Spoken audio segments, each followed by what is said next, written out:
que es el tema del módulo de nutrición. Ya vimos las bases fisiopatológicas y fisiológicas de lo que era el estrés, lo que es el ayuno, la respuesta metabólica al estrés. Y actualmente vamos a continuar con el tema de la evaluación nutricional del paciente crítico.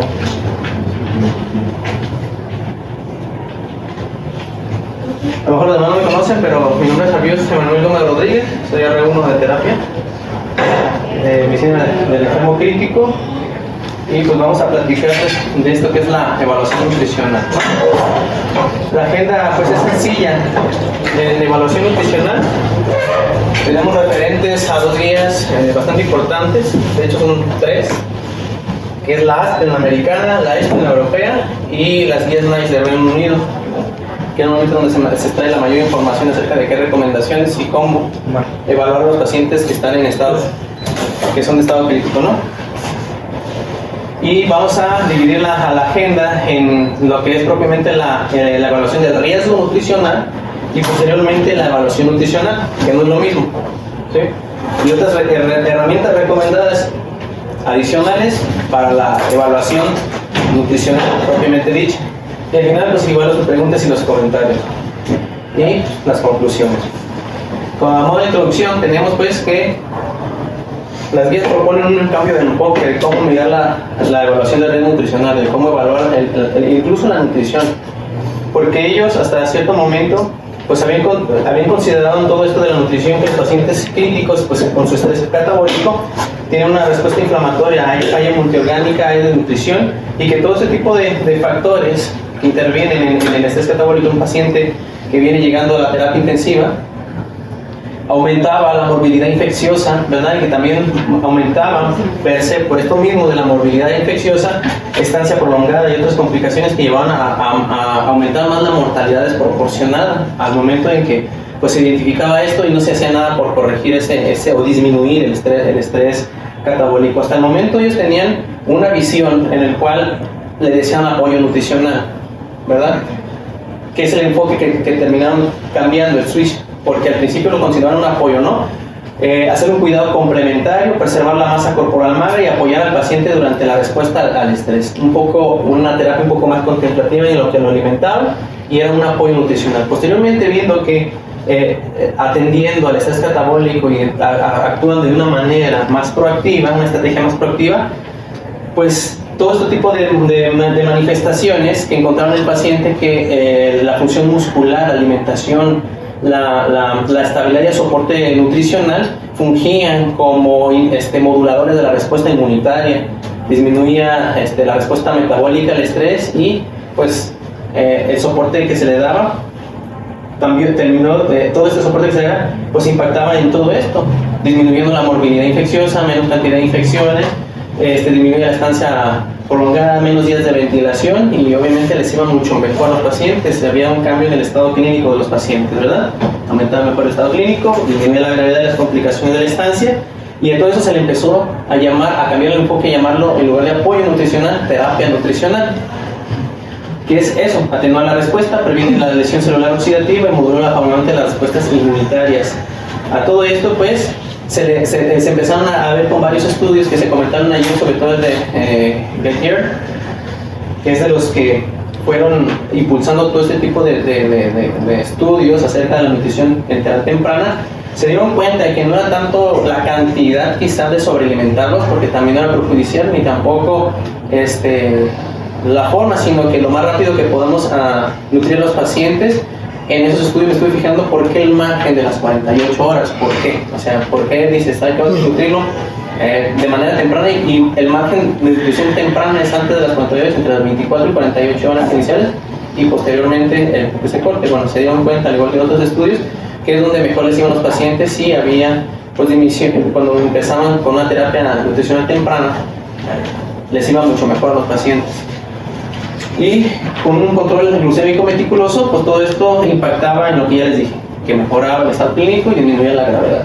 Entonces, esa se llama una estrategia proactiva de nutrición enteral. La terapia nutricional propiamente dicha es aquella en la cual se da pues, como una terapia enteral forzada o parenteral. En este caso se divide de esta manera. Las definiciones de la guía Aspen por lo mínimo la mencionan así. Terapia nutricional es una provisión de nutrición enteral por dispositivo acceso enteral y o nutrición parenteral obviamente por dispositivo de venoso central. Para no confundirla con la terapia oral, que es la terapia estándar, ¿no? Provisión de líquidos intravenosa, pero sin nutrición enteral ni parenteral, o sea, más que nada, aporte por la dieta oral, o sea, por la vía oral, según como tolera el paciente. Esa es la terapia estándar. Y otra definición que me gustaría que ya nos lleváramos, porque vamos a hacer mayor énfasis en la evaluación nutricional final, es sobre la sarcopenia. La sarcopenia, entendida desde el punto de vista geriátrico, pues es aquella en la que repercute en la funcionalidad muscular, o sea, en el movimiento, en la fuerza, en la repercusión, que es un reflejo indirecto, ¿verdad?, de lo que es la masa magra, el músculo. Si el músculo es el que produce el movimiento y hace la carga de fuerza, de llevar fuerzas de un punto a otro punto, así se evalúa la fuerza muscular y con eso se traduce la sarcopenia, la función muscular. Y bueno, se define como una disminución de la pérdida o función muscular, más que como tal una cantidad de masa magra. Se tiene que correlacionar para integrar el diagnóstico. Al final, por como que terminaron las definiciones en la última junta de Aspen, donde cambiaron el enfoque del diagnóstico, como se dice que el paciente tiene pues masa magra disminuida, donde está desnutrido. Más que nada las definiciones de desnutrición, no tanto de sarcopenia, sino de desnutrición. Entonces, viendo desde partir del punto de la evaluación nutricional, la primera fase es evaluar qué paciente está en riesgo y qué paciente no está en riesgo de desnutrición, ¿no? Evaluar los pacientes al momento de su ingreso, se ha dicho, en la unidad de cuidados intensivos para determinar el riesgo nutricional y calcular los requisitos de energía y proteínas para determinar los objetivos de la terapia nutricional. Está literal como viene en la guía Aspen. Como una recomendación 1A, el riesgo nutricional nos dicen que de la determinación del riesgo nutricional es en todos los pacientes ingresados en la terapia, en UCI, para quien se anticipa que la ingesta voluntaria será insuficiente. Entonces, nos damos cuenta que la evaluación inicial, esta evaluación inicial tiene que hacerse dentro de las 48 horas posteriores al ingreso. Hay incluso cartas al editor de quien hizo, por ejemplo, Nutric o hizo NSR, de los que hacen las escalas para evaluación del riesgo nutricional a su ingreso, el por qué seleccionar el día 3, o sea, posterior a las 48 horas. Yo tenía pensado que era dentro de las primeras 48 horas, dentro del margen de las 48, pero ellos comentan así literalmente es posterior a las 48 horas, o sea, en el día 3, hacer una evaluación del riesgo nutricional. No quiere decir que no le demos de comer hasta las 48 horas, o sea, la nutrición tiene que ser rápida. Lo único que nos va a decir el riesgo nutricional es a qué paciente les va mucho mejor. Aquellos que por escala Nutric arriba de 5 o NSR arriba de 3, la Nutric modificada arriba de 5 porque la otra es arriba de 6 y NRS arriba de 3, se dieron cuenta, como vamos a ver en los estudios más adelante, que les va mucho mejor. Tanto 28 días en la mortalidad como los 6 meses en la mortalidad, en los días de ventilación, de estancia y todos los factores que ya vimos en los que impactan la nutrición integral. No quiere decir esto, sino que el riesgo nutricional propiamente dicho tiene que hacerse antes de dentro de las 48 horas posteriores al ingreso. El objetivo es ver cómo está el estado nutricional inicial y la evaluación de la gravedad de las enfermedades. La evaluación de la nutrición, ¿verdad? De la desnutrición en la UCI, según Aspen. Aspen dice que es difícil de determinar esta evaluación nutricional.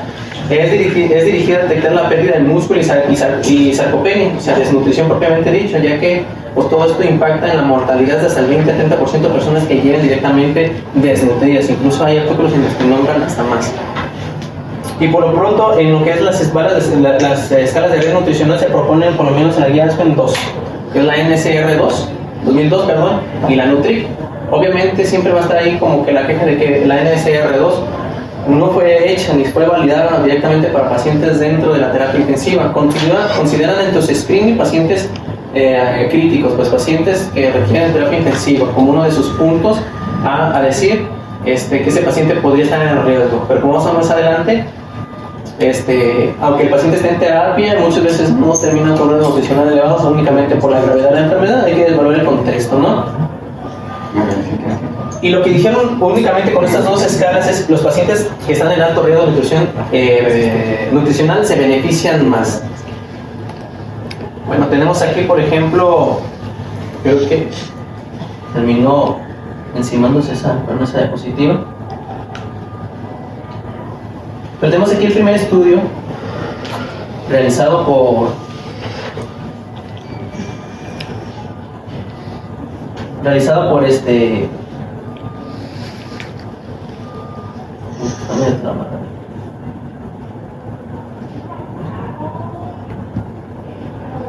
realizado por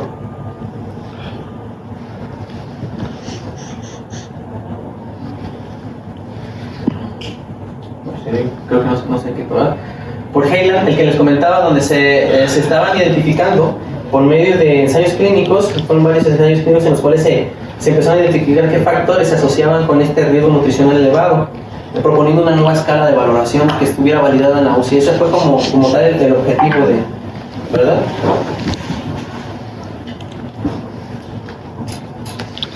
No había revisado, pero porque se movieron estas imágenes.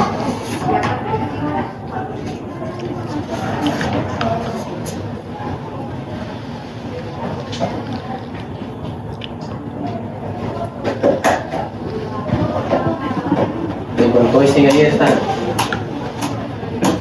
Y la voy a borrar, porque no entiendo por qué no agarra la animación, pero mejor la voy a quitar.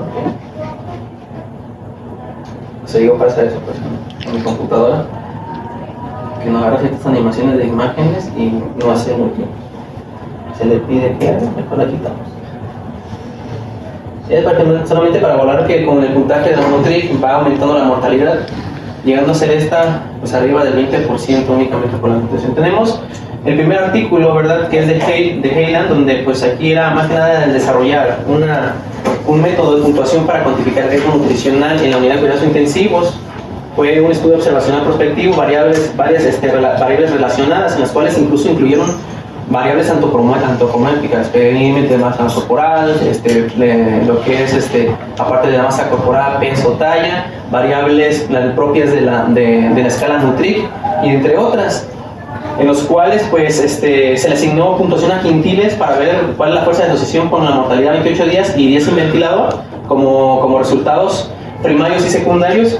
Y bueno, demostrar que tras la identificación del riesgo nutricional y la instalación de la nutrición agresiva impactaban los resultados. O sea, no solamente tuvieron que comprobar que su escala, de todas las variables que ellos seleccionaron, cuál es la que se asociaban más con estos riesgos, sobre todo, no solamente cuáles se asociaban más, sino que tras el inicio de la terapia nutricional temprana se modificaba la mortalidad, que fue pues todo el reto completo. Fueron 527 pacientes y a mayor puntuación de la escala, mayor mortalidad y duración de la ventilación mecánica. La regresión logística demostró que la adecuación nutricional modificaba esta asociación entre la puntuación y la mortalidad en los 28 días. Y pues se concluyó que esta herramienta puede ser útil para identificar pacientes clínicos que pudieran beneficiarse de una terapia nutricional agresiva, que hasta ese momento habíamos quedado bien. Su metodología o su forma de proponer este estudio era prácticamente lo que ya habíamos visto, ¿no? Sobre lo que es que había factores no solamente crónicos agudos de la enfermedad aguda, sino que había factores de enfermedades crónicas que generaban sarcopenia o problemas en la nutrición, con una inflamación aguda, con un estado de gravedad, ¿verdad? Y con un impacto temporal de lo que es el aseguramiento de la nutrición, donde todo impactaba.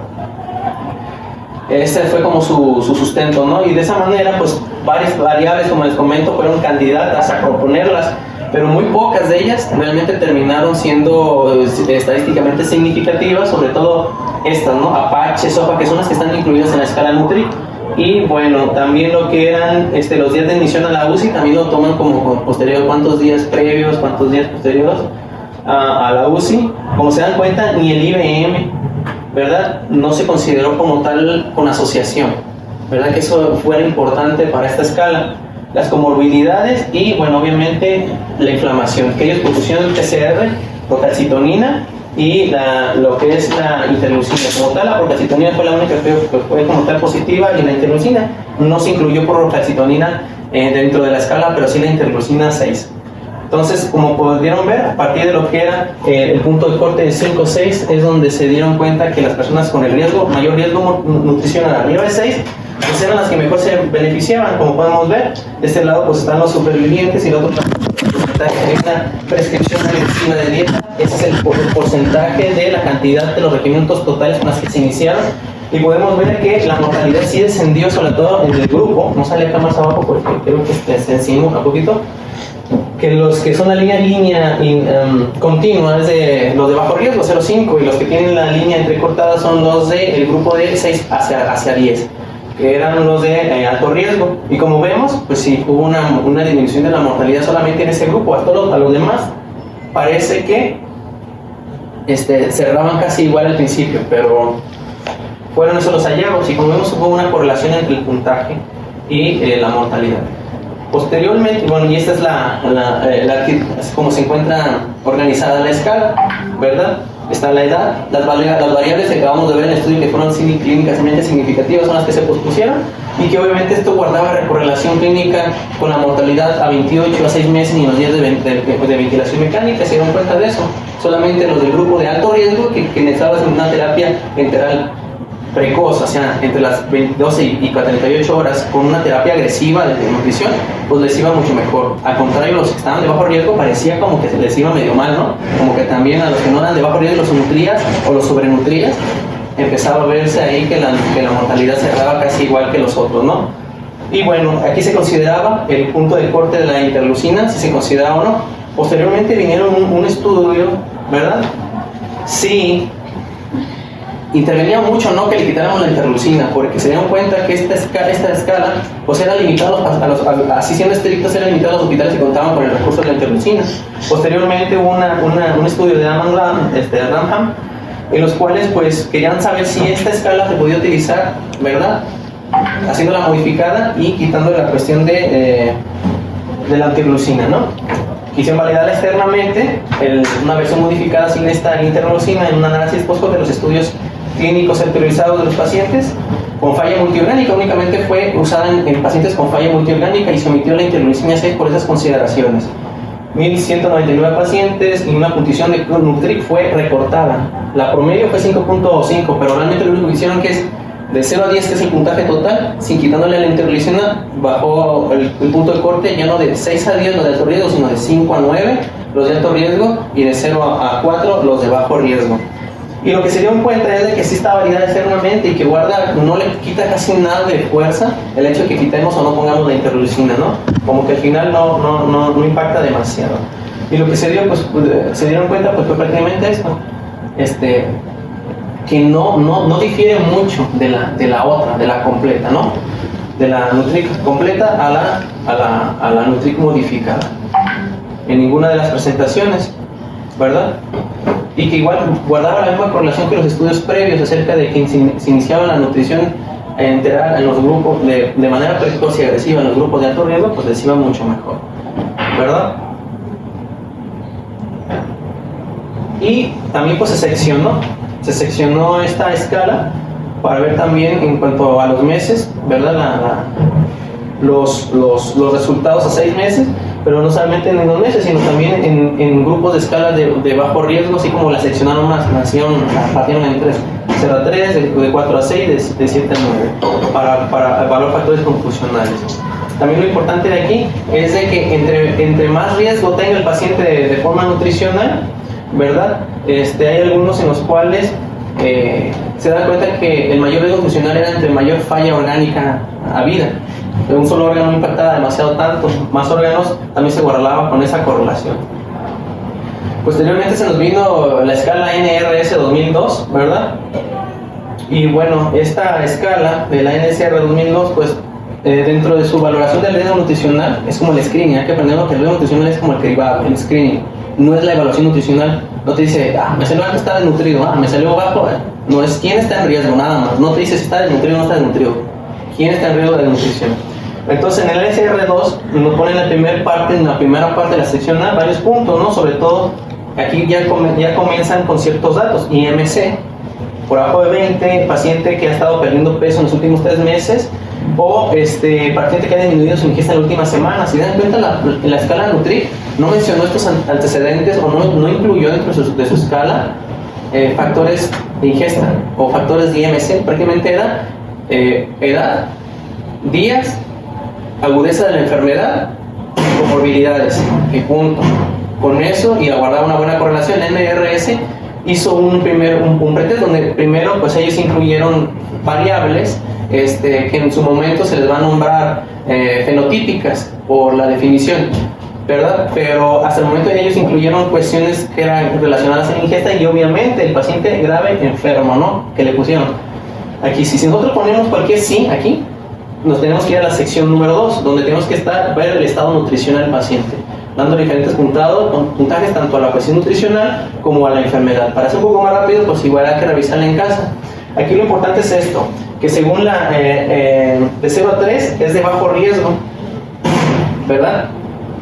Aquí la propia escala nos dice que es mayor o igual a 3, ¿no? Para ser de alto riesgo. Y de repente el mismo autor dice, no, es de 0 a 3, de bajo riesgo, pues dice, ¿qué pasó aquí? Esto directamente lo que dice la guía Aspen y es lo que directamente dice la recomendación del autor. Porque si yo pongo todo sí, obligatoriamente este paciente está en riesgo, pero si le ponen, por ejemplo, el puntaje más grave, aunque no tenga pérdida ponderal, sigue siendo de bajo riesgo, incluso aunque el paciente tenga, un paciente de cuidados intensivos tenga un pH de 10 y lo demás, no así, en esta escala no lo dejan en bajo riesgo, no avanza a más de 3, según Aspen y según el autor. Entonces, por eso que igual esta no la han validado en estudios para usar en pacientes de la terapia, pero la guía tácitamente la recomienda bajo ese sustento, porque es utilizado previamente y porque consideran al paciente de la UCI, consideran otras variables y son recomendaciones más actuales, tanto de la Aspen como de la ESPEN. Y bueno, de esta manera tenemos que hubo un efecto positivo, al igual que la Nutric, que estos pacientes de alto riesgo, mayor o igual a 3, se beneficiaban, tenían un impacto positivo al momento de que comenzaban con una dieta enteral precoz. No vamos a evaluar en esta presentación por qué vía o por qué ruta o por qué lado se recomienda en esta evaluación. ¿Por qué? Porque hablando de nutrición enteral temprana te vas a encontrar de que cuando es mucho el riesgo nutricional tienes que hacer la ruta como cualquier punto, con una zona nasogástrica de ser posible para iniciar pronto.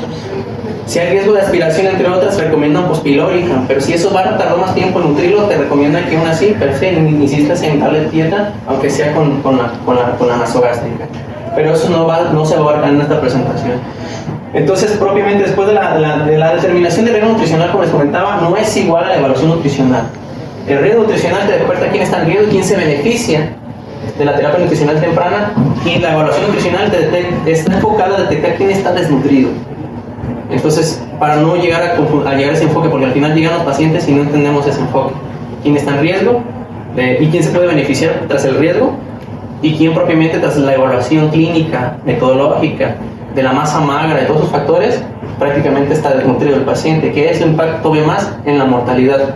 Entonces, dice que se debe, como un punto de buena práctica, una recomendación muy alta, es un consenso de expertos de las guías, se debe realizar una evaluación clínica general para valorar la desnutrición en la UCI, hasta que haya validado una herramienta específica. Y eso lo dice, pues, la guía él se toma un poquito más a reserva eso. No tenemos, su postura de es esta, no tenemos una herramienta válida que nos diga qué paciente está desnutrido. Sí tenemos, por ejemplo, Nutric, que nos puede decir quién está en riesgo, o la NSR de 2002, que quién está en riesgo, incluso la MOST, que dice quién está en riesgo, que son escalas como para cribado.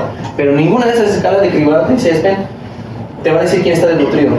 Y es lo que más le interesa, ¿no? Hasta el momento no hay ninguna validada que te diga quién está desnutrido. Como que todavía esa expertise, decir quién está desnutrido, requiere no solamente el apoyo de una herramienta, requiere una evaluación clínica completa. Y es a donde vamos a ir más adelante. NSR, en los resultados de los estudios dijeron que era sensible, y es la más sensible para eso. La Mini Nutritional Assessment, la forma corta de escala, es más específica, pero la escala subjetiva global, evaluación, se ha propuesto desde 1987, tras haberla hecho por su autor, como el gold estándar, porque es la que más se asemeja a un paciente que en su teoría está desnutrido como tal, teniendo una evaluación más completa, antropomórfica, antropométrica, de medidas de brazos, circunferencia, plicometría, índice de masa corporal, biomarcadores, entre otros, que incluye la escala, por el cual, como es más completa, pues sí tuvo se pospuso como como el gold estándar. Entonces, para decir que una persona está desnutrido, pues al igual como toda medicina, tiene que tener sus criterios para decir de manera operativa quién está desnutrido y quién no. O sea, quién está séptico o no también tiene su definición, quién está chocado sí o no tiene su definición, quién tiene hipertensión arterial o no tiene su definición, quién es diabético, quién no tiene su definición y muchas veces con pruebas, cuánta hemoglobina en ayuno, cuántas veces, todo eso son criterios que tienen que cumplir para dar con el diagnóstico. Para dar el diagnóstico de desnutrición no bastan las herramientas clínicas de evaluación de riesgo nutricional, no son completas para eso. Entonces, en la desnutrición, ESPEN en el 2015 cambió la definición de desnutrición, donde anteriormente solamente marcaban que una persona estaba desnutrida cuando el índice de masa corporal era menor a 18.5 como criterio único. Posteriormente decía, si no fuera 18.5, también puede ser aquel que ha disminuido su ingesta, que ha disminuido su peso en los últimos 3 meses, sin importar cuál sea, más un índice de masa corporal por abajo de 22, dependiendo si es hombre o mujer, y así, 20 o 22. Se dieron cuenta que, como ya vieron las escalas de riesgo de nutrición, además el índice de masa corporal al fin y al cabo no marca tanto, porque se dieron cuenta que existe la obesidad sarcopénica, que el hecho de que esté gordito no te exime de que esté desnutrido en cuanto es masa magra muscular, que lo que más interesa en la evaluación nutricional es cuánta masa magra tienes para poder soportar la estancia en terapia y que tu músculo funja con ese enfoque teórico en el que lo quieren trasladar a la práctica que regula la inmunidad, que les va mucho mejor en cuanto a días de ventilación.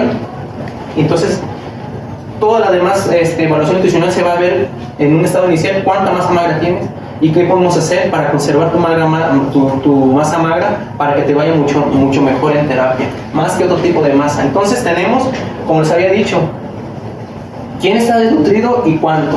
Y para saber quién está desnutrido necesitamos tener esos criterios diagnósticos. Y cuánto es ponderar una gravedad de qué tan desnutrido está. Entonces, ESPEN en el 2015 dijo lo que ya les comenté, ¿no? Los índices de masa corporal menos 18 ya está desnutrido. Eso dice ESPEN en el 2015.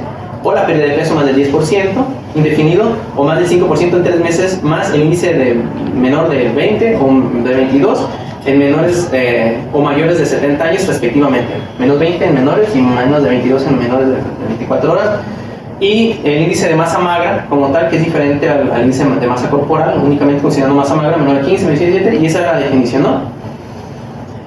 Y fue un consenso, y si se dan cuenta, alrededor del 12% de los miembros de la ESPEN en ese tiempo participaron en la votación. El 12%, pues ¿qué viene siendo? Menos del cuarto de la mitad votaron, y de esos medios que la votaron, más de 75 tuvo de acuerdo, ¿verdad?, en decir que esto es de nutrición. Entonces, indicó que en más de 7, una escala de aceptación de 10 grados para esta definición, pero fue consenso. Prácticamente, si nos colegiamos, si nosotros fuéramos la ESPEN y que nos colegiáramos en este momento, podemos declarar de nutrición en otro punto de corte. A veces se sustentan en la evidencia, pues, pero fue algo un poquito más arbitrario. Y está reconsiderando los criterios ESPEN en el 2019, me parece, sí, en febrero de 2019, los criterios de la Liga de Consenso, que se encontró en 2019 para decir, no, esta definición como que no alcanza a evaluar todo el contexto de lo que es la desnutrición de los pacientes críticos. Así que proponemos esta evaluación nutricional, evaluación en 2 pasos, ¿no? Primer paso, detección del riesgo, como ya lo sabemos, detección del riesgo nutricional, ya sea por la NRS 2002, ellos lo dicen así, Minimetal y MOST, ¿verdad? Que mejor se adapte y que cumpla con eso, más o menos con la indicación del fenotipo y la otra, que es el criterio etiológico, ¿no? Y propiamente dicho, el paso 2, la evaluación propiamente dicha del diagnóstico y la clasificación de la gravedad, o sea, la evaluación nutricional per se. Y bueno, los criterios son 2, son fenotípicos y etiológicos. Y los fenotípicos se presentan como aquellos que son los que son más que nada en cuanto a lo que es la alimentación. Reducción de ingesta o asimilación, la pérdida de peso no voluntaria, el IMC, y la masa muscular, que es como el criterio fenotípico, y el criterio etiológico, que es reducción de la ingesta o asimilación, carga de la enfermedad y la inflamación, ya sea aguda o crónica. Tiene que tener uno de uno y uno de otro, así, para considerar que esa persona está propiamente desnutrida, que es lo que impacta en la evaluación nutricional. Entonces, te llega el paciente a la terapia y le hace evaluación de riesgo nutricional y te sale que este paciente está en riesgo. Lo que deberíamos hacer es, pues, previamente lo que sigue, ¿no? La evaluación nutricional, ver qué tan desnutrido está y qué tan grave desnutrido está para completar esa terapia, porque hay que empezar a fijar metas y objetivos, y esas metas y objetivos se tienen que no solamente evaluar ahorita, sino que volver a repetir la evaluación, sigue estando en riesgo la evaluación nutricional, y qué tanta masa magra ha perdido. Y es donde ahí la ESPEN dice, no hay una herramienta clínica, porque no hay un seguimiento, no hay forma de cómo darle seguimiento. Sí hay herramientas, y son las que voy a presentar más adelante, pero es esto. Entonces el proceso de la evaluación, pues parece pensar que es así, ¿no? El riesgo, establezco mi riesgo, ¿quién está en riesgo? Pues le hago una evaluación más completa que donde hasta el momento, ¿verdad? No una escala clínica validada, la que habían puesto como gold estándar la global, la SGA, la global, subjetiva. Y posteriormente nos vamos al examen físico, viendo detalles antropométricos, pruebas dinámicas de fuerza muscular, dinamómetro de mano, etc. Y posteriormente a los paraclínicos, ¿no? Séricos, imagen, ¿verdad? Y hacer una correlación completa de qué tan desnutrido está. Y se dieron cuenta que, pues, pacientes, por ejemplo, el peso, la talla, sobrecargados, reanimados, con edema, eran poco valorables, hacer la plicometría, valoración de índice de masa corporal, cambiaba el momento de tu ingreso a las 72 horas demasiado y ya no era tan valorable, incluso la bioimpedancia, que lo vamos a ver más adelante. Entonces, lo mismo, la prealbúmina, la albúmina y otros marcadores serológicos que responden a la respuesta aguda al estrés, y bajan por esa manera, dejando de considerarse marcadores de riesgo nutricional porque no aportaban, o sea, se modificaban tras la respuesta aguda y no aportaban en evaluar un estado nutricional adecuado. Entonces, se dieron cuenta que todo este proceso nutricional es para llegar a establecer lo que les dije, quién está desnutrido y cómo vamos a hacer para proteger su masa, que ese fue como el objetivo central, mantener o restaurar el músculo esquelético, con una adecuación de la terapia nutricional, seguimiento y reajuste de la terapia, evaluar la salud muscular y el estado nutricional al ingreso de limpieza, que es como el proceso, pero no había una guía como tal de cómo hacerlo. Bueno, por tal, ESPEN en su guía propone lo mismo que ya hemos platicado: riesgo, quién está en riesgo, diagnóstico, la evaluación nutricional, y obviamente ya el diagnóstico que se cumpla, etiológico, fenotípico, y bueno, obviamente determinación, la selección de la malnutrición, la gravedad como tal. Para allá atrás. El cubrebocas negro. Doctor, ¿nos puede ayudar por favor de pararse? Para que no, sí, no, doctor Ramos, Ya está parado. Está parado. Sí, para que no estés.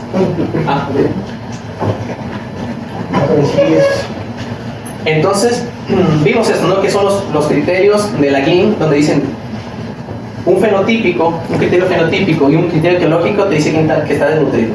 Y obviamente aquí los grados, quién está más desnutrido y quién está todavía severamente desnutrido, ¿verdad? Y obviamente pues eso fue como que lo demás. El criterio fenotípico nos pide pérdida de peso en porcentaje, índice de masa corporal, ellos sí lo piden como tal, ¿verdad? Hace una diferencia entre los que son asiáticos y no. Ya sabemos que todos en los estudios nos dicen que es medio irrelevante eso del índice de masa corporal, porque vamos a ver más adelante un examen por tomografía, que casi todos, aunque decimos sin factores de riesgo o no tienen antecedentes de riesgo de importancia, la mayoría viene desnutrido, sobre todo los más viejitos, los ancianitos.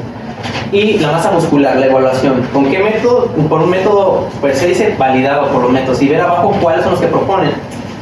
Absorción de rayos X, bioimpedancia, tomografía, resonancia magnética propiamente dicho, y obviamente es ajustar a los requerimientos del paciente. Pacientes inestables, pues no se van a poder trasladar a esto de imagen. Y obviamente, si no se tienen los recursos, la radiación es otro de los factores en los cuales dicen como que no está padre, un paciente no sabe cuánto músculo tiene, ¿no? Etcétera, etcétera. Igual, ¿no? Y los criterios etiológicos, la ingesta de comida, la malabsorción, síntomas gastrointestinales de intolerancia, que vienen descritos acá abajo, y obviamente la enfermedad, el impacto, la carga de gravedad aguda o crónica en cuanto a inflamación, ¿verdad? Y bueno, ¿qué hay con las escalas de evaluación nutricional? El cribado contra las del diagnóstico, como les comenté. De todas estas, casi ninguna te sirve como para una evaluación nutricional y decir diagnóstico. La única, la que mencionan que se le ha dado el gold standard, es porque al final de la sumatoria te da 3 categorías, que es levemente desnutrido, moderadamente desnutrido y gravemente desnutrido. Y por lo menos declara desnutrición con los criterios que maneja en su escala, la SGA. De aquí para acá todas son de cribado, aunque directamente en la publicación de GLIM, de lo que es el consenso, donde dijeron los criterios diagnósticos de nutrición, proponen estas 3 porque son las que más o menos tienen de ambos, evalúan criterios fenotípicos y etiológicos, como que tienen el enfoque de que eso se debería considerar para un paciente desnutrido, aunque estas no hacen diagnóstico de nutrición, sino que recomiendan porque son las que tienen ese enfoque, ¿no? De fenotípico, etiológico. Nada más por eso, pero per se estas no hacen diagnóstico de nutrición, sino los criterios que ya vimos anteriormente, que tengan esos criterios. Y bueno, se evaluaron, ¿verdad? La efectividad, la precisión de las diferentes técnicas de escalas validadas en los hospitales y de diferentes métodos, desde la glicometría, grosor del pulgar, índice de talla de creatinina talla, el índice de sarcopenia, y entre otros para ver de las diferentes escalas para ver cuál era pues, la mera. Y la evaluación global subjetiva del estado nutricional, albúmina, transferrina y todas que se evaluaron, ¿verdad? Se encontraron, sobre todo que la mejor combinación de sensibilidad al punto 82 y especificidad se encontró con la SGA, y por eso desde ese punto están manejando, ¿verdad? Mira, 1984, que es la gold standard, por la sensibilidad y especificidad y porque se apegan más, ¿no? Y la segunda, la mejor combinación en cuanto a sensibilidad y especificidad se encontró utilizando el índice nutricional de pronóstico, el índice creatinina talla. Y bueno, posteriormente,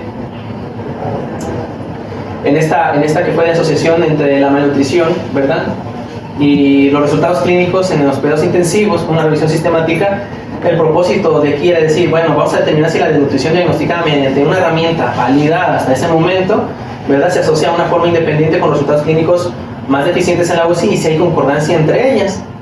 Fue un análisis, ¿verdad?, de todos esos estudios, al final terminaron siendo 20 estudios nada más, eran estudios de casos y controles y algunas cortes, me faltó ponerlo ahí, y la prevalencia de la desnutrición osciló entre el 38 y el 72%.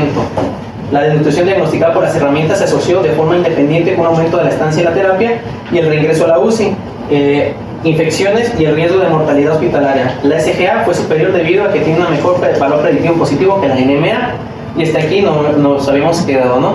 Y esa es la prevalencia de malnutrición derivada de esos estudios, depende de diferentes grupos.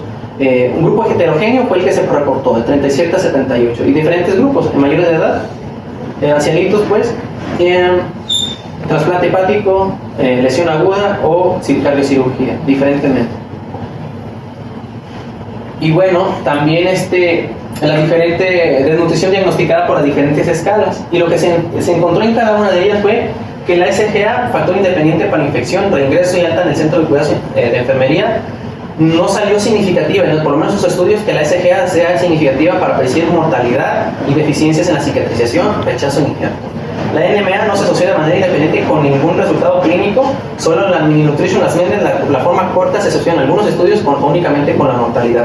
La NRS 2002 se asoció de forma independiente para mortalidad alta al centro de cuidado de enfermería, sí para estancia hospitalaria más de 2 días en un estudio y contradicho en otro. No se asoció tampoco a complicaciones postquirúrgicas en la NSR2, y la MOD se asoció de forma independiente con la mortalidad al cabo de 1 año después del alta y no con la estancia hospitalaria ni con otras complicaciones postquirúrgicas. Y eso en resumen lo que dice la tabla. Eso fue lo que encontraron en cuanto a desnutrición, supuestamente, o puntaje positivo para nutrición por medio de esas escalas. Como vimos, estas dos escalas, la NSR 2002 y Nutri, de acuerdo a este estudio de la misma ASPEN, el riesgo nutricional de esos pacientes crítico frente al cribado del riesgo nutricional 2002 son comparables para evaluar el riesgo de nutrición en pacientes en estado crítico. Eso se hacía la pregunta, y resultó que la Nutri era superior a la NRS 2002 para evaluar el riesgo de nutrición en estos pacientes, pero pues requieren más estudios aleatorizados y controlados para determinar si las intervenciones nutricionales estratificadas según la puntuación impactaban, ¿verdad?, en los resultados con los pacientes. Nada más aquí se vio quién era más buena, si la Nutri o la NSR utilizada, aunque la ASPEN en sus últimas propone las dos y los criterios proponen las tres. Solamente para dar una repasón a las de esas que normalmente no son validadas ni están tan, digamos, que se requieren, pero para irlas conociendo, es la Nutrition Assessment, la forma corta, una escala propuesta por Nestlé, ¿verdad?, que también se ha utilizado, y pues prácticamente para que puedan ver que pues lo laborioso que a veces uno pueden hacer, ¿no? Van por partes, movilidad, y esta sobre todo se utilizó en pacientes ancianitos, es la aplicabilidad, ¿no? Pacientes ancianos, la forma corta, no terapia, no paciente crítico, pacientes ancianitos, y esa es la interpretación. Estado nutricional normal, estado de riesgo de nutrición y desnutrición propiamente dicho. ¿Sí? Ven cómo se traen esas escalas hasta esa valoración que hacen decir quién está nutrido o no, y es lo que el conflicto que le genera la ESPE. Él no considera que estas escalas sean válidas para declarar eso, que se requieren más estudios, más las escalas que realmente funcionan. La MOST, que también es la evaluación de cribado, requiere 3 pasos: IMC, peso, puntuación y el riesgo de malnutrición también, ¿verdad? Y con sus diferentes formas de actuar. Y la SGA, la mentada Gold Standard de la evaluación nutricional, cambios en el peso, en la ingesta, síntomas gastrointestinales, la función prácticamente, la funcionalidad como tal, y el examen físico. Y al final, como les comentaba, daba bien nutrido, más o menos desnutrido y muy desnutrido, ¿no? Severamente desnutrido, malnutrido. Es la palabra que utiliza. Coherentemente, como vimos hasta este punto, pues no hay, aunque recomiendan eso más para cribado que para evaluación nutricional propiamente dicho, pues tenemos herramientas adicionales, ¿no? Absorción de rayos X, bioimpedancia, tomografía, resonancia muscular, ultrasonido muscular, dinamómetro y obviamente serológicas, ¿no? Antropométricas y pues, algunas que están en estudio. Las que están allá abajo están prácticamente en estudio y no deben usarse todavía como marcadores sustitutivos aún. Todavía puse a investigar y siguen de todos modos con eso. Son muchos marcadores biomoleculares, etcétera, etcétera, pero hasta el momento ninguno de ellos los proponen como para tomarlos ya a consideración y utilizarlos para valorar la desnutrición. Marcadores de proteínas séricas tradicionales no se recomiendan por lo que ya habéis comentado, y la antropometría no es confiable para evaluar estado nutricional o la idoneidad de la terapia nutricional porque pues, es muy cambiante. Los compartimentos dentro del cuerpo, sobre todo la retención de líquido, la distribución, la fuga capilar, el edema y el falso peso que estamos viendo probablemente no sea el real, sino que sea la cantidad de líquido que se ha ido acumulando y la masa magra se nos está ocultando, como los baches aquí que pasan por el bache pensando que está parejo y no está parejo, el agua nos hace ver eso, ¿no? Pero realmente no es así. Y bueno, tenemos los diferentes estudios de, más que nada de gabinete, que son los que le han dado un poquito más soporte a todo esto. Habían principalmente en esta revisión habían visto si medir y monitorizar la masa magra corporal en los pacientes críticos y las diferentes estrategias para hacerlo realmente era como factible o rentable. Los puntos clave de todo esto es esto, que necesitamos, se me va a descargar, no lo he visto, que necesitamos comprender el estado nutricional y el riesgo nutricional para un paciente que se ingresa a la UCI para ayudar a guiar el soporte metabólico. El análisis de la tomografía computarizada, el eco y los análisis de bioimpedancia eléctrica están emergiendo como herramientas clínicas, etcétera, etcétera. Y bueno, el análisis de la tomografía, aparentemente, ¿cuál puede quitar? El agua. ¿Es este A?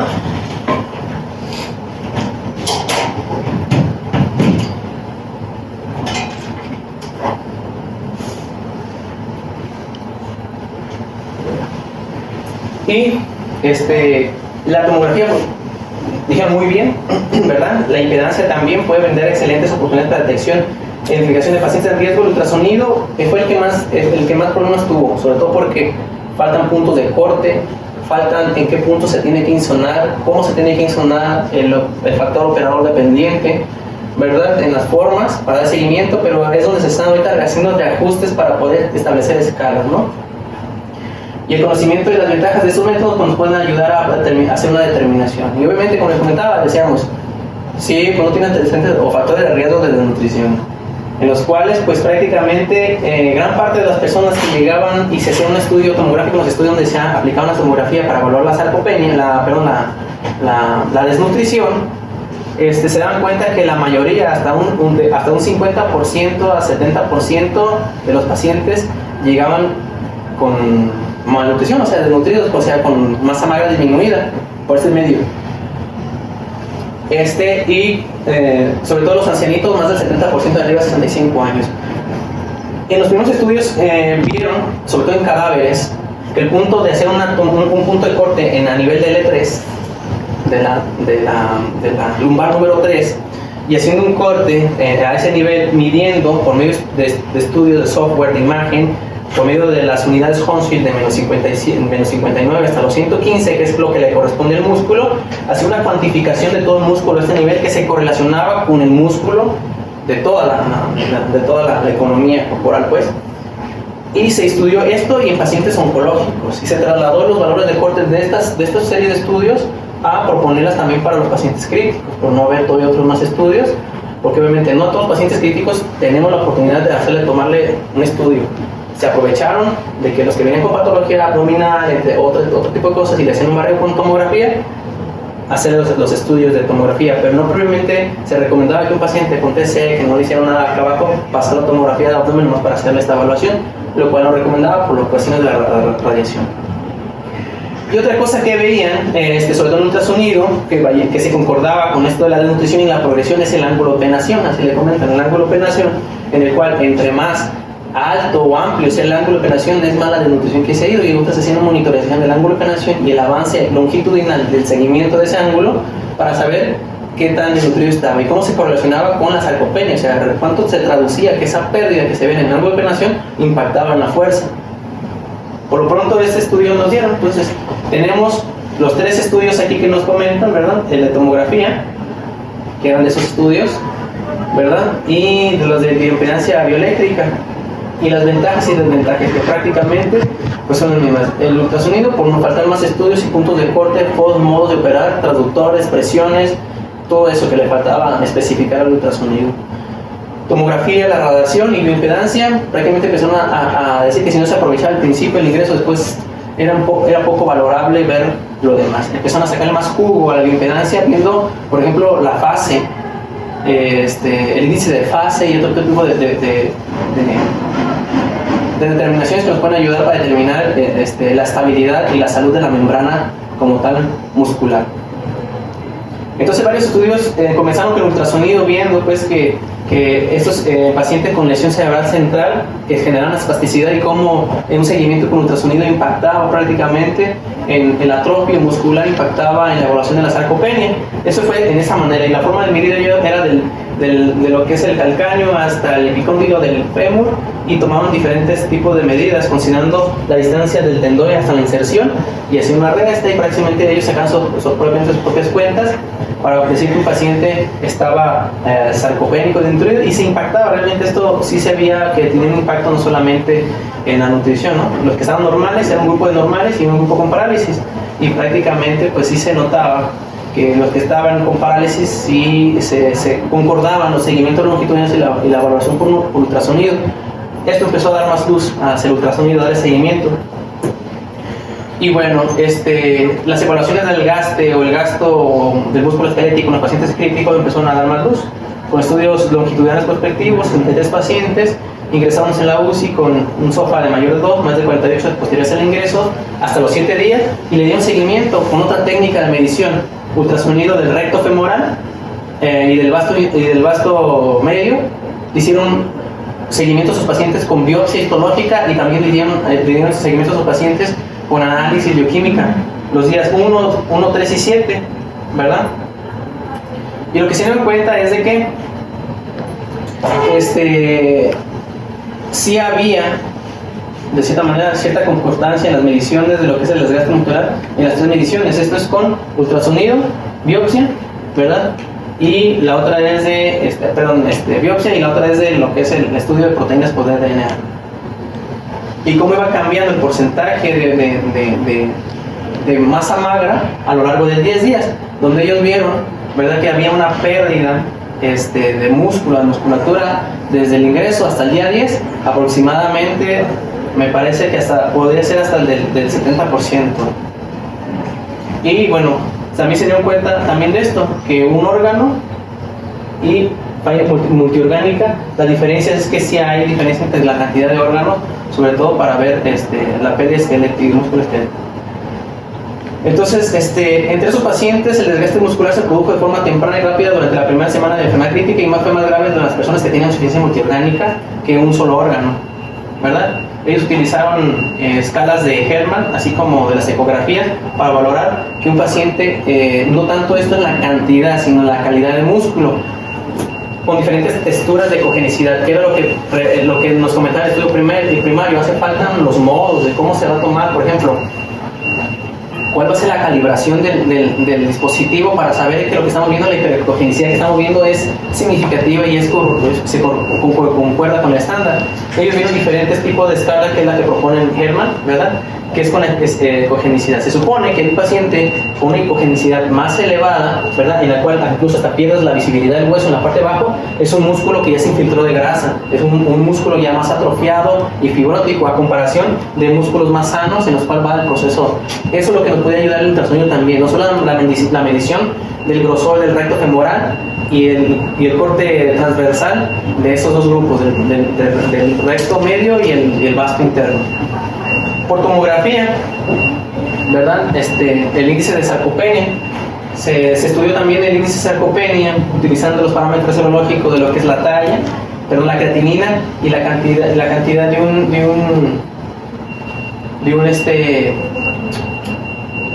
un metabolito celular total, que posteriormente se correlacionaba con todos los demás estudios, que es la principal función de todo esto.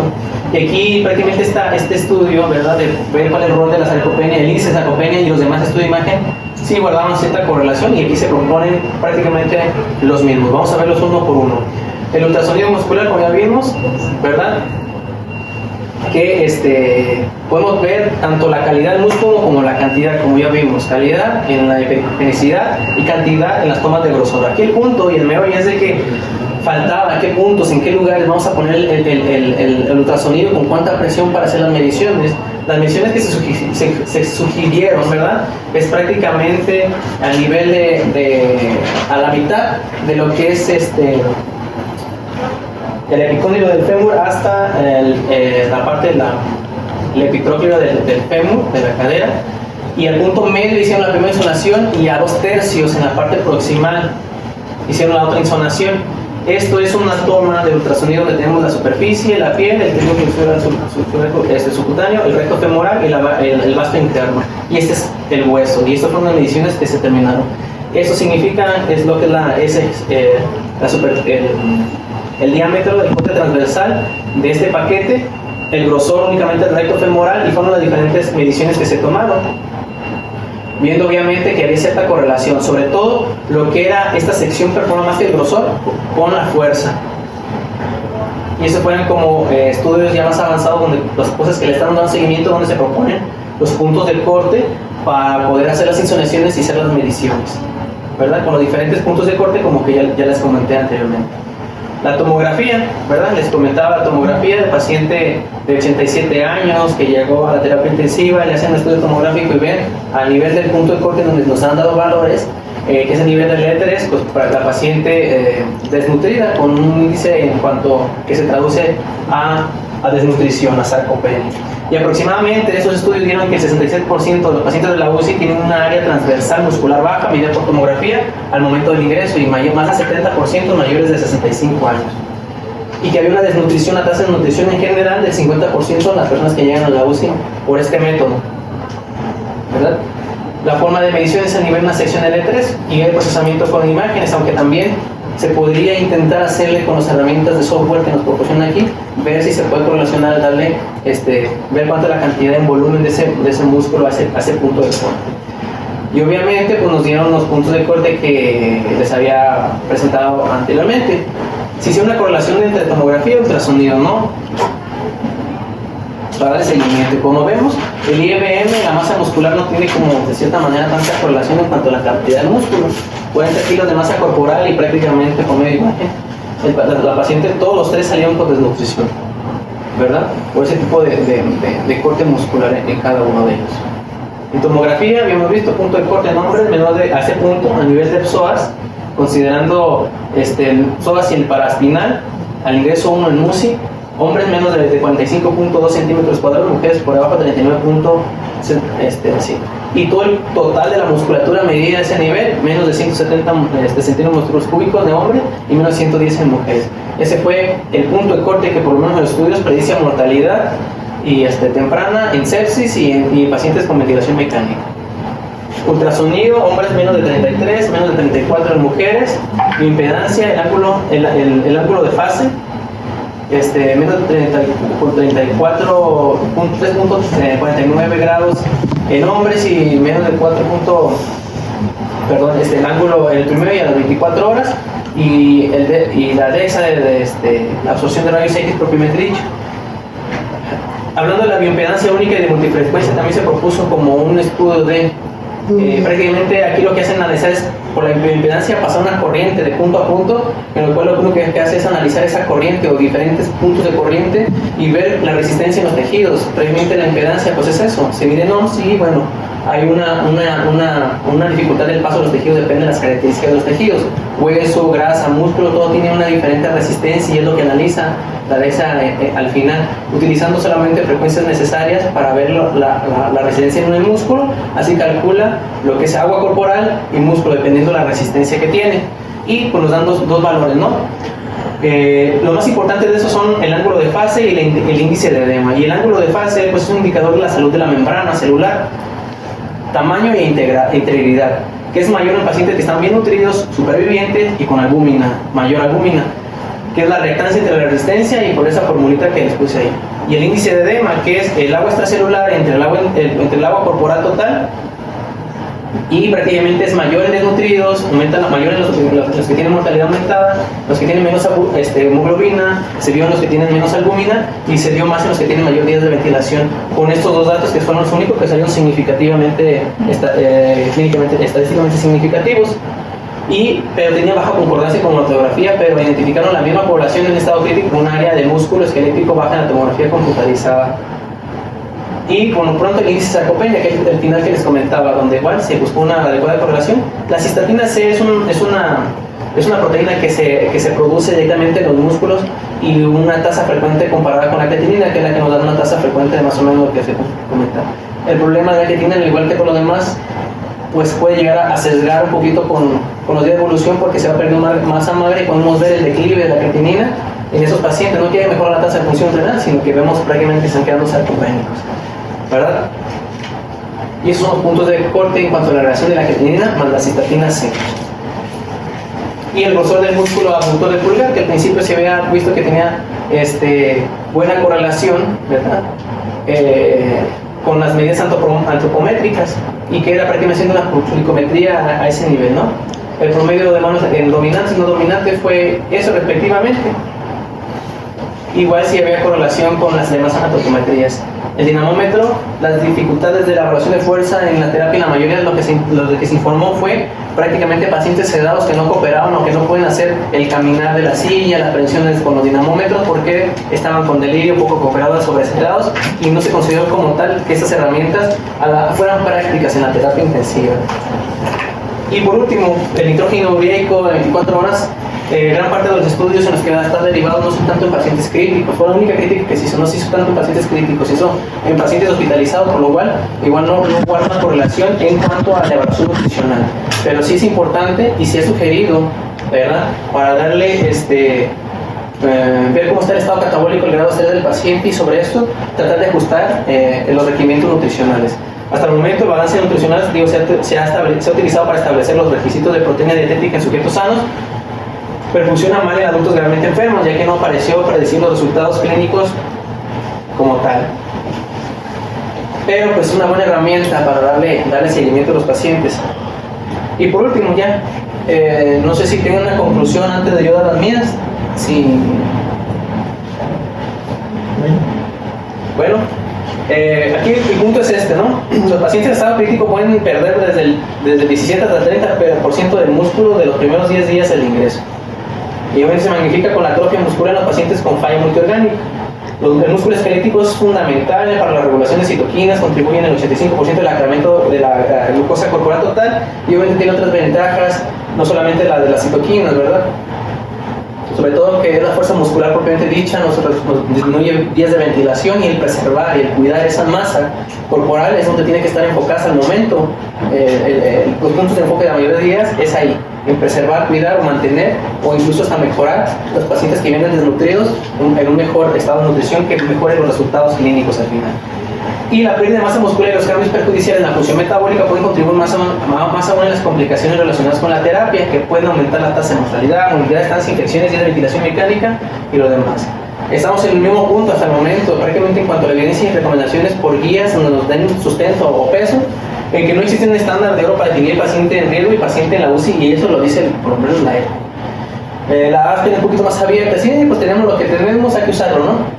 Que es la NSR, la Nutric en cuanto al riesgo nutricional, y obviamente ambas concuerdan en que se requiere, ¿verdad?, una evaluación nutricional meticulosa, con otro tipo de estudio y con otras herramientas, viendo que lo mejor que se aplica al contexto. Puede ser con tomografía si se tiene una utilidad, o podemos darle seguimiento con ultrasonido, los puntos de corte, por lo menos los estudios que nos han dado, de ir dando seguimiento con los puntos de corte ya definidos. DEXA, bioimpedancia, bueno, DEXA y tomografía, está un poco más complicado llevarlos a trasladarlos, sacarlos. Bioimpedancia podría ser de utilidad, pero igual, no nos da solamente estimaciones indirectas, ¿no? Y pues aún debe elaborarse una definición de nutrición aguda asociada a la enfermedad crítica, está la de GLIM, ¿verdad? Pero hasta el momento no ha sido difundida, obviamente. El propósito de la ASPEN es que sea de uso universal y que se apeguen todos a hablar el mismo idioma tras esos criterios de nutrición. Y mientras espera una herramienta de detección válida, se debe considerar pues, un enfoque pragmático en los pacientes de riesgo, como los que se permanecen en la UCI mayor de 2 días y reciben ventilación mecánica, están infectados, desnutridos, con mayor de 5 días o presentan una enfermedad crónica grave. ¿Alguna aportación de lo que se me ha pasado mencionar acerca de la evaluación nutricional y de la red nutricional? No voy a mencionar aquí lo de qué es la evaluación y los requerimientos calóricos en ese tipo de evaluación, porque se va a ver en los temas más adelante. Creo que ya con el doctor Pablo vamos a hablar sobre los requerimientos de calóricos en los pacientes, cómo se hace esa determinación. Por eso no introducí aquí la calorimetría indirecta, cuánto es lo que están necesitando de calorías, cuál es su tasa metabólica. Actualmente no se incluye en la evaluación nutricional porque no se incluye ningún tipo de evaluación de riesgo en este momento. Pero no sé si tengan ustedes una opinión diferente.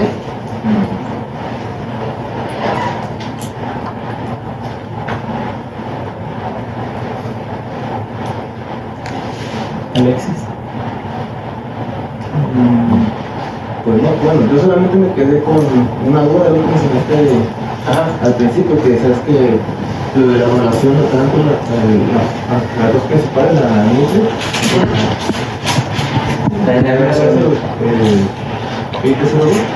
que se debe hacer entre las primeras 48 después que era el día 3. Eso no me quedó. Yo también me quedó a mí la duda, por eso revisé prácticamente cómo lo dice, literalmente dice posterior a las primeras 48 horas, y me fui a buscar una carta del editor y decía, ¿por qué 3 días y no por qué antes? Ellos dijeron que lo seleccionan de manera arbitraria de acuerdo a los estudios donde ya habían visto que la nutrición precoz, que es el margen ahí de las 48 horas, utilizaban ese punto de manera arbitraria y así se quedaron. Pero nada más por eso, por el beneficio de la nutrición enteral precoz de los estudios previos, ante el desarrollo de esas escalas, los cuales se veían que ese punto de corte como tal era pues, un punto de corte en el tiempo, así, precoz y posterior de en qué momento se debería hacer. Aunque realmente la nutrición no dice que la comienzas en las 48 horas, sino que al momento que te llegas, si el paciente no tiene contraindicación de nutrir, ¿verdad? Una contraindicación pues absoluta o relativa, le inician nutrición. Al final se van a beneficiar los dos. Aquí lo que sí más adelante es, pues ahora sí siendo más meticuloso, quién se beneficia más de una terapia pues trópica, isocalóricas, normocalóricas, hipercalóricas, con cuántas proteínas, con cuánto va a quedar la relación proteínas calóricas, no calóricas, etc. Y toda esa evaluación se va haciendo tras el ajuste. Pero como dijo el doctor ayer, no importa, digamos, que tanta cantidad, con que le empiece de manera precoz, con poquito ya mantienes y preserva la integridad del tracto gastrointestinal, disminuye lo que vimos ayer, ¿no? Sí. Pero con esto para evaluar el riesgo, entonces si lo hacemos en ingreso y hacemos la evaluación que tiene un paciente que tenga riesgo de desnutrición de la sustancia en sí, y usamos 3 escalas, como tal las estamos utilizando mal. Sí, de teoría tendría que ser en el día 3 y solamente te va a decir quién se beneficia más. Si está el mayor riesgo, te va a decir quién se beneficia más, pero realmente no vas a hacer ninguna otra opción, más que más vas a detectar qué pacientes hay que cuidar más de la nutrición, porque son los que más se benefician de la nutrición y hay que cuidarles más.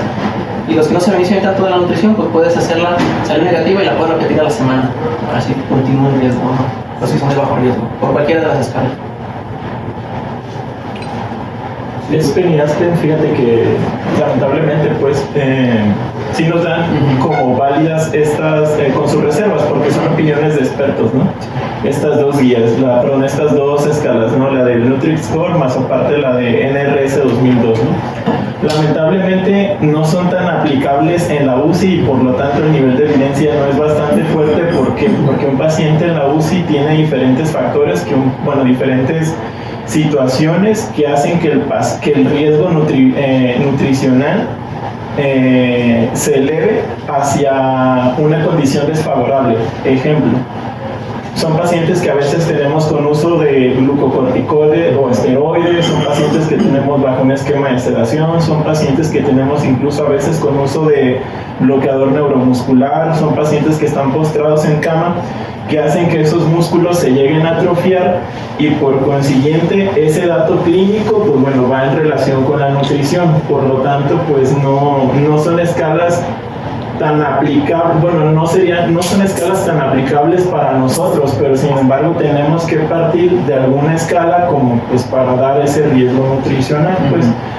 Sí, ha habido intentos en diferentes UCIs. De hecho, ahorita estaba leyendo uno en Irán donde sí tomaban en cuenta todas esas condiciones clínicas que tiene el paciente per se como para elaborar una nueva escala y dar como que una mayor sensibilidad y especificidad al riesgo nutricional que salga con esos resultados, pero no hay nada validado, lamentablemente. Otra cosa también que quiero mencionar, cuando se hace la comparación sobre cuál es mejor, si la Nutri-Score o lo de la NRS 2002, tú lo mencionaste en la diapositiva número 21, resulta ser que nos va mejor aplicando solamente la Nutri-Score. ¿Por qué? Porque en ese estudio prácticamente lo que se hacía era correlacionar el riesgo nutricional, pero con los datos de los macronutrientes nada más. Entonces ellos encontraron que había una correlación más fidedigna con la Nutri-Score porque era más fiable o era concordante el grado de desnutrición que presentaban los pacientes, porque ese déficit nutricional de las proteínas y de las calorías totales estaba más ad hoc o más acorde a esa escala, a la Nutri-Score. Aunque la Nutri-Score no te toma en cuenta prácticamente nada que tenga que ver con la alimentación, muy diferente a la NRS 2002, ¿no? Sería como que algo paradójico, pero sin embargo esos son los resultados que salieron, ¿no? Sí, y creo que la misma postura que toma la ESPEN, porque así como dice el doctor Omar, ESPEN dice, ninguna está válida porque yo como ESPEN que hice mi punta de los GLIN y todo lo demás, tenía que ver los factores tanto del fenotípico y el patológico en la escala de riesgo, lo cual la Nutri-Score no te menciona nada de eso, ¿no? Y entre las dos, por eso se queda muy negativo en ese punto, no hay escalas ni de riesgo validadas, ni tampoco de evaluación nutricional suficientes para decir que un paciente tanto está en riesgo como está desnutrido, así que faltan más, ¿no? Las un poquito más abierta, tomando en consideración lo que ya salió en esos estudios, ¿no? Que la Nutrix sí se vio que una terapia precoz, agresiva, de hecho el mismo Heiland, el que menciona esto, tiene otros estudios de una nutrición por bomba, en la que mencionan siempre cómo son los requerimientos y cómo van haciendo el ajuste de la bomba, si se queda corrosivo, si no se queda corrosivo, y van ajustando las velocidades de esa manera agresiva y que les iba mucho mejor a esos pacientes, supuestamente. Y valoran únicamente los macros, no valoran, por ejemplo, si les va mejor con 1.5 de proteínas, con 1.2 de proteínas, no se evalúa eso, solamente que iniciaron precoz y con esa nutrición y les iba mejor, les iba mucho mejor a ese grupo. Se replicó en la NRS 2002 como lo vimos, que también les iba mucho mejor al grupo de alto riesgo. Por eso la ASPEN se quedó así. Dijeron más o menos lo mismo, hicimos los estudios y si iniciamos la nutrición precoz, en las dos escalas que dicen que hay de riesgo alto, beneficia a los pacientes disminuyendo la mortalidad. No así en su grupo aparece contradictorio, pero sí parece que los de bajo riesgo, si los sobrealimentas con esa de manera tan agresiva, parece que les va un poquito peor que los más desnutridos, ¿no? Pero los que vienen con mayor riesgo nutricional. Por eso es así que están divididas las posturas entre los europeos y los americanos acerca de las guías. Este quiere ver con mayor consistencia, las definiciones, mayor fortaleza, ¿verdad? Para decir, son varias esas escalas, hace falta más, sí. Pero Laspen dice, no, pues con lo que tenemos hay que darle y pues es eso lo que tenemos. Sí. En cuanto a la evaluación de sarcopenia, hay otra escala, pero igual no es aplicable aquí en la UCI, es para pacientes que se encuentran en respeto. La escala se llama SARC-F, que es como un cuestionario, muchas preguntas, y es evaluación clínica, y es igual como clasificar los pacientes que tienen sarcopenia leve, moderada y severa, pero pues, no es aplicable aquí en la UCI, que los pacientes con la mayoría están sedados, que tienen pues, otro tipo de patologías que no permite esta evaluación. A lo mejor el riesgo nutricional sí está bien como para entrada, o sea, de entrada antes de que ingrese a la UCI, tomar en cuenta el NutriQ-Score. Yo difiero con lo de Aspen y Aspen, yo quién soy, o sea, no soy ni siquiera un experto ni nada, pero a mí me parece una buena herramienta. Concuerdo con ellos en que a lo mejor sí también se debería tomar otra vez, revalorar el riesgo nutricional en el paciente a las 72 horas, pero insisto en lo mismo, se debería tener una escala con las ciertas condiciones o ciertos ítems en relación a un paciente en la terapia intensiva, pues, pero no existe. Sí. Y a lo que vamos también es, comentaba Alexis, es que se encontraron de hecho más de 32, en un estudio encontré más de 32 formas diferentes de evaluar un paciente en la terapia intensiva, desde que albúmina, prealbúmina y todo eso, pues se desechó, la antropometría se desechó, no dio frutos, y lo único que nos quedamos en cuanto a escala fue la SGA y los métodos de imagen, como tomografía, DEXA, bioimpedancia, y lo que dieron medio frutos. Y el ultrasonido fue porque después de ahí se dio mucho seguimiento con ultrasonido, que puede ser aplicable aquí, pueden ser protocolos también de tesis, porque la evaluación de medio con ultrasonido o con tomografía, pues podría ser también ver si es cierto cuánta correlación tiene nuestro medio y si se puede ya oficializar los puntos de corte y las formas en las que nos pretenden hacer las mediciones con ultrasonido, que como se tiene el herramienta se puede valorar, sobre todo porque si el enfoque de todo esto es cambiar el enfoque de que no es apoyo nutricional ya, no es como ir empujando el carrito, ¿no? Como que ya activamente es reparar el carro porque funcione, que es como el enfoque de terapia nutricional, no apoyo nutricional. No vamos a apoyar, vamos a darle terapia que se tiene que contemplar como tal, como igual que son los medicamentos, como igual que son los antibióticos, es terapia nutricional y tiene que darse de esa manera, precoz, ajustar al paciente, individualizada, yéndole mucho mejor, o sea, teniendo el concepto en la mente que les va a ir mucho mejor a los que son de más alto riesgo nutricional, de no descuidarlos en la nutrición en ningún momento. Por eso los esquemas de alimentación agresiva, de cero interrupciones, en los cuales tienes que reajustar tu bomba y cuando ya de pronto te pasas y ya no alcanzas a dar los requerimientos en todo un día, te proponen que ya 350 por hora y no le subas más de eso y que termines el día así. Pero en los que se puede, ¿cuánto tiempo paraste la bomba? Hacer un reajuste y volver a meterle toda la nutrición que requiera dentro de ese día para las horas que te quedan restante y hacer una modificación a la bomba, incluso hasta ese nivel, pues. ¿Y tú, Diana? ¿Leíste algo? No lo he dicho, ¿no?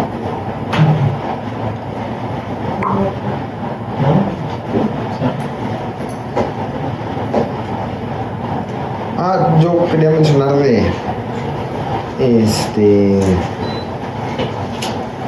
las dietas, nada más que me llamó la atención que existen dietas densas en energía.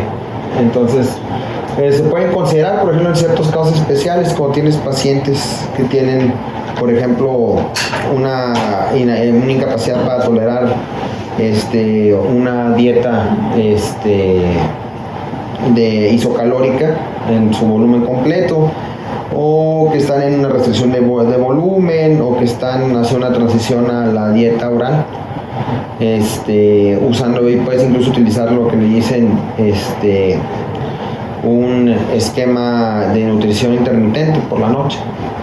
Pero bueno, estas dietas, aunque son una opción, tienen el problema de que, bueno, pues también no han demostrado que mejoren, o sea, no han demostrado que el hecho de que tú llegues a tu meta nutricional más rápido se vea reflejado en que tu paciente le vaya mejor, pues. Entonces, como parte de alcanzar una meta que se estableció para llegar al requerimiento calórico del paciente, pues pueden ser de utilidad. Pero pues bueno, como ya hemos dicho anteriormente, no se ha visto que porque llegues más rápido a la meta va a tener impacto en tu paciente, y al contrario, pues la tendencia es como que a la individualización del paciente. Al final de todo, una terapia propiamente dicha y tiene que ser ajustada a los requerimientos y necesidades del paciente, cada contexto. Hay, por ejemplo, hay modificaciones al final que vamos a ver al final, paciente renal, paciente zapatópata, paciente, cómo cambian los requisitos y las características tanto en macro como en micronutrientes de esos personas, ¿no? Y sobre todo lo que ha salido nuevo, de que es el selenio, la arginina, la glutamina y todo ese tipo de nutrición, en qué contexto funciona, en qué cosas impactan, ¿no? También es algo interesante. Ahora, ¿cómo individualizar esa terapia? No, una duda nada más. Vamos a abordar lo de la nutrición con vasopresores, sí, más adelante. Sí, entonces. Vamos a ya.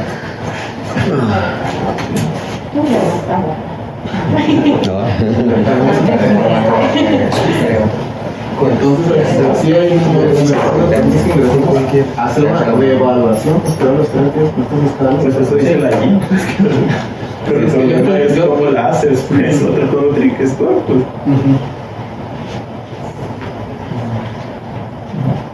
Aquí casi todos los pacientes los tenemos sedados, pues a lo mejor consideración mínima, pues, y no entra en el ITMS. No es como que tan válido, ¿no? Yo creo que también la preocupación que se ve en este tipo de guías es como que cambiar los enfoques, la mentalidad de los médicos de considerarlo con mayor seriedad, de hablar el mismo idioma y hacer las evaluaciones como se tienen que hacer. No por eso, porque si impacta, tenemos una envidia de la evidencia, es decir, ¿sabes qué? Nos aplícate y a todos hablemos el mismo idioma.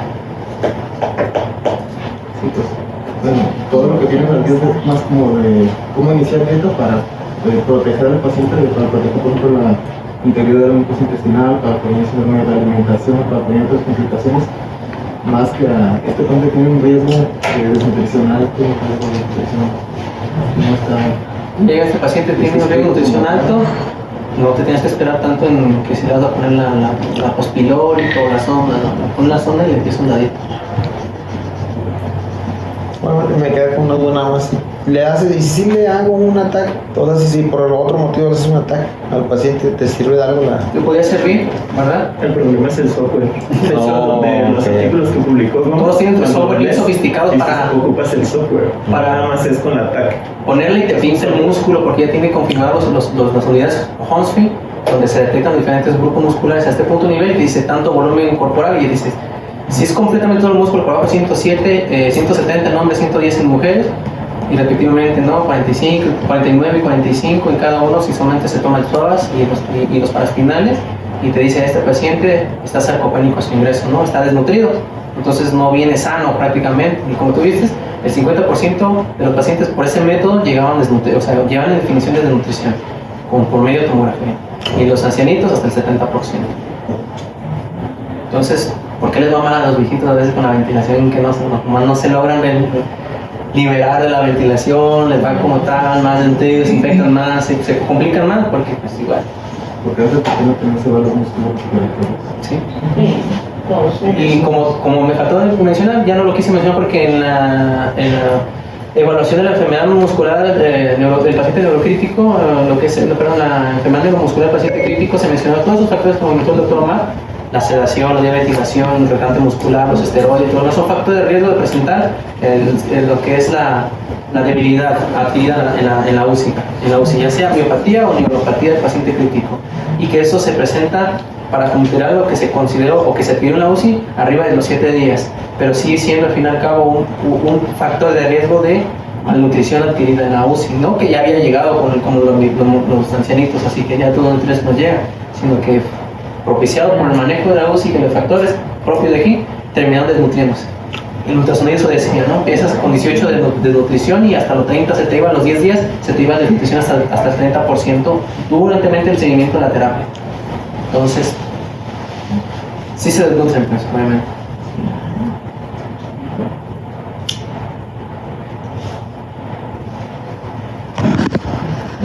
Un comentario. En eso respecto que dices, entonces, ¿por qué los pacientes que tienen enfermedad neuromuscular que pasan de los 60 años como los que tenemos? ¿Por qué los hacemos? ¿Por qué los seamos? No hay ningún, en ese contexto no debemos manosear a los pacientes porque realmente ni siquiera combativo se tendría que poner contra el ventilador, o sea, ni siquiera para el manejo ventilatorio. Y de cierta manera, con la sedación de analgesia nos recomienda incluso en los pacientes que requieren incluso una sedación, son muy pocos los consideraciones los casos en una sedación profunda, y que siempre esos son para el manejo de la PIC en ciertas condiciones, ¿no? O ciras, en los que Estamos hablando de pero pacientes fuera con de eso, neuropatía, no con no hay. cráneo hipertensivo. no hay una indicación de mantenerlos sedados ni siquiera con un grado de -2. Entonces, ¿por qué lo sedamos? Yo creo que es una práctica errónea o mala. Por desconocimiento, ¿no? O sea, si yo sé que el paciente tiene una enfermedad Una polineuropatía o una polipatía. ya ese paciente de per se, ya con nosotros ingresa después de 5 o 7 días con pérdida progresiva de la debilidad. Entonces, pérdida progresiva de la debilidad, ¿qué hace? Sarcopenia. Sarcopenia. Entonces, si eso le sumas que aparte el paciente puede tener otras enfermedades como EPOC, por ejemplo, que los pacientes con EPOC tienen desnutrición por el alto consumo calórico que tienen por sus problemas respiratorios, ¿no? Tú ves un enfisematoso y pues lo ves flaco, no va a ser el tórax ancho. Entonces esos pacientes, te preguntas tú porque habitualmente lo hacemos, lo sedamos a los pacientes. Y ahorita con lo que tú dices, yo te debato entonces para que lo sedas. Sí, no debemos, y no creo que sea una práctica adecuada. Entonces eso es lo importante de esto, o sea, tratar de enfocarnos en lo que nosotros manejamos y tratar de tener las terapias más objetivas para nuestros pacientes. Esto es como cuando vas al estadio, ¿no? Habrá que alguien le vaya a las Chivas y otros 100 les vayan al Atlas, ¿no? Entonces, pobrecito de ti, porque estás en medio de la porra, la porrea, ¿no? Entonces, eso es lo importante porque pues, todo esto hace que cambies tu conducta de actuar. Por ejemplo, me decían, ¿por qué a los 2 días? No, ¿por qué no a los 3 días? ¿Por qué no a los primeros días? Entonces, o por qué la típica del cirujano, ¿no? Espérate 5 días para que les des de comer. ¿Pero por qué? ¿O por qué 7 días? No, es que tienen reserva. Pues sí, tienen reserva, pero están en un estado crítico hipercatabólico los pacientes. Entonces, se te va a desnutrir más en esos 7 días que le inicies nutrición temprana. ¿Sí? Temprana, ¿por qué se dice 48, 72 horas? Porque en teoría es el tiempo en que tú tardas en estabilizar a un paciente. Normalizar volúmenes urinarios, creatinina, sacarlo del proceso séptico al paciente, ¿verdad? Disminuir apoyo de amigas vasopresoras. Entonces ahí es cuando dices, bueno, efectivamente no hay algo que te evalúe. Hay una lista como de 32 parámetros bioquímicos que tienes que sacar entre colesterol, triglicéridos, albúmina, proalbúmina, ferritina, transferrina, captación de hierro, todo para saber si el paciente está desnutrido bioquímicamente, impedancia y todo lo que tú quieras. Pero aquí el detalle es eso. Iniciar, o sea, la terapia es iniciar nutrición temprana. ¿Para qué? Riesgos de sobreinfección, translocación bacteriana. Y si el cirujano dice, es que sabes qué, lo anastomosea y es, bueno, pues tú lo acabas de decir, están en quirófano, están manipulando el intestino, ¿sabes qué? Avanza en una sonda. Recordarás el chico que llegó a la cama 8, ¿no? Incorporado, que no le pusieron la sondita. Que no le pusieron la sondita, que estaba con una ileostomía, aparte una ileostomía, entonces sus gastos eran altísimos. Entonces esos pacientes, y luego todavía los cirujanos decían, no nutrición parenteral. O sea, el cirujano, el que dice que sabe más de nutrición que nosotros. Y que como ya vimos ahorita, gran parte de los que llegan a la terapia y hacen los estudios tomográficos pues vienen desnutridos, que la obesidad que nos manifiestan no es igual a que tengan reserva. No, el obeso es un enfermo, es un paciente enfermo. Entonces, asumen que hay reserva porque lo ven pues, joven, ¿no? Y con ganas, pero nada asegura que después de ese insulto, de esa desnutrición, después las fístulas ya no peguen, ya no cicatricen y se vengan complicaciones derivadas a que pues no se nutrió el paciente agresivo. Bueno, inició precozmente. No, el gordo no está bien nutrido. Es un paciente desnutrido per se. ¿Por qué? Porque tiene más volumen de grasa que muscular. ¿No? Lo hemos visto, hemos tenido chavos atléticos que hacen ejercicio y a los 5 días los ves que se deshincan. Pues, ¿qué le pasó? Pues están hipercatabólicos. Entonces, esos son de las consideraciones que debemos tener. Tú comes 3 veces al día, el paciente aquí debe de comer 6 veces al día. Porque lo que lo ves acostado está hipercatabólico. Tiene un grado de estrés muy alto. Está corriendo una acostada. Es correcto. Así tal cual. Los dejas un viernes con 80 kilos y regresas el lunes y tienes 60 kilos. Y con falla renal. Nada más. Y compañero. Pueden defenderse. No, estoy de acuerdo con el doctor que de hecho ahí ya se dicen que bueno, se beneficia del inicio temprano de la alimentación. Y de hecho te dicen que la vía de elección es la enteral. Si realmente es una buena técnica, no tiene por qué jugarte esa anastomosis. Si las primeras 48 horas de la cura de la anastomosis, por la técnica del cirujano, y después ya pues intervienen más factores nutricionales del paciente, pero si no estás seguro que existe una buena técnica, no debe por qué preocuparte que empiece la vida del paciente. Sí, ya como comentó el compañero en la clase, si ya todo va más a la tendencia de iniciar una terapia, bueno, un soporte nutricional en los pacientes, ya sea vía enteral o parenteral, que te dice, realmente te dice que si tú no le puedes asegurar una nutrición enteral los primeros 7 días, cubrirle más del 70% de los requerimientos en esos días, debes de estar ya pensando en iniciar una terapia parenteral. Ya mucho de lo que se comenta de que dejan en ayuno 5 días, pues yo tengo incluso pues maestros que pues así lo prefieren, ¿verdad? ¿Por qué? Porque pues bueno, se quedan en lo que es la costumbre, ¿verdad? Lo mismo que comentan de la sedación del paciente con miastenia y pues por costumbre, ¿no? Así se hacía y pues así se quedó. Y pues, hay médicos que pues nos cerramos pues y no vemos lo No ves más allá del abdomen. No, como dices, más allá del ambiente, no, más allá del abdomen. ¿Iba a comentar algo? Se le ven ganas. No sé bien. Dice que ella ni sabía que se les daba de comer a los pacientes. Se lo pensó. ¿No? El segundo o el tercer día me acaba 2. Me dijo que yo nada más sabía que eran ayuno a los pacientes. Y si es cierto, si era cierto. Me acabo de olvidar. Ay, pobrecito. Creo que tenemos un gran problema, ¿no? Algo decía Manuel de que son pacientes que pareciera que están corriendo un maratón en la cama. Pero ¿cómo alcanzar eso? Porque ese es el problema. Sí. ¿Cuánto le tenemos que dar a los pacientes? Porque ya ha habido muchísimos estudios donde se les suplementos, se les da en demasía y los resultados han sido incluso peores. Entonces, lo primero es fijarnos una meta, cuánto le tenemos que dar, y luego es tratar de alcanzar esa meta. Y creo que uno de los grandes vicios que tenemos aquí en esta terapia y en muchos lados es que a veces basamos nuestra dieta en mililitros. Esto es, si el paciente nos tolera 100 o 200 mililitros, ya decimos, no, pues está tolerando muy bien, pero ¿cuánto le estamos aportando de proteína?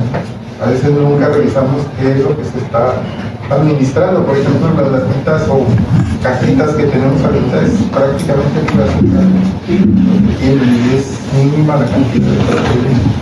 Y nosotros si lo subimos, decimos ya tolero 80, ¿no? Pues muy buena tolerancia a la nutrición, pero nunca medimos cuánto estamos dando. Por eso incluso ahora muchos estudios, cuando se fijan una meta, tanto le tengo que dar, incluso hacen combinaciones de nutrición enteral y parenteral para tratar de alcanzar esa meta. Y se adicionan. Y es lo que comentaba el doctor Omar, que gran parte de las escalas de valoración de riesgo nutricional y además no consideran los estudios como tal ese tipo de individualización de los macronutrientes. Fue como con polimérica y inicias a la rápida y a tanto porcentaje de requerimientos calóricos y se acabó. Pero no se evaluó nunca una terapia individualizada en esos pacientes de alto riesgo nutricional, qué tan mejor les va, ya siendo más específicos con la dieta. Eso sí es lo que también hace falta. Pues tú lo has visto, ¿no? O sea, los pacientes tú les inicias dieta aquí y ¿qué pasa? Te descontrolan metabólicamente, ¿no? Hiperglucemia. ¿Por qué? Porque dicen, las dietas son muy muy altas en carbohidratos. O sea, tú le das el aporte calórico, más no de calidad. Que eso equivale a que, por ejemplo, dijeras al paciente, ¿sabe qué?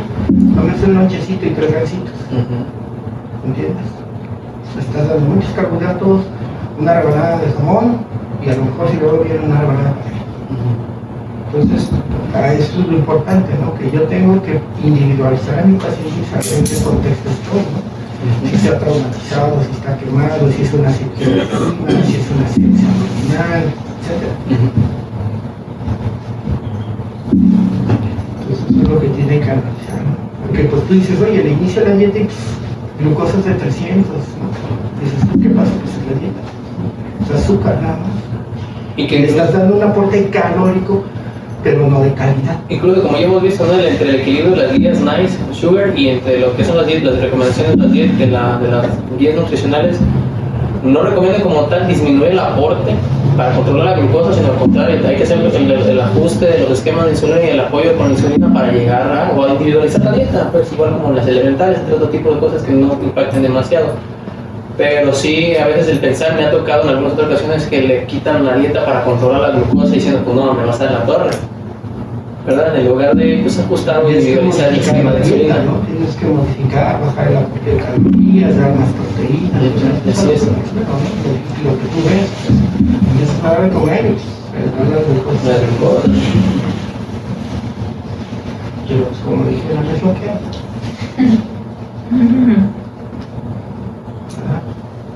Bueno, también cuando tenemos pues, un paciente corriendo un maratón, ¿por qué está corriendo un maratón? ¿Qué estamos haciendo mal? ¿Qué estamos permitiendo que un paciente tenga un consumo calórico proteico tan grande, ¿no? Igual está con dolor, está infectado, está incómodo con la ventilación, entonces todo eso tenemos que modificar para disminuir que el paciente no corra un maratón. Sí, porque el gasto calórico se va derivando a otras cosas y no a la inmunidad, citoquinas, proteínas de estructuración de proteínas, anabolismo, todo se está yendo por el gasto calórico elevado que tiene el paciente. Sí, por la respuesta inflamatoria al trauma que se está teniendo, pacientes que se están operando tardíamente, se están endurando, todo eso es lo que hace que esté aumentando sus requerimientos y pues nunca lo vamos a alcanzar, ¿no?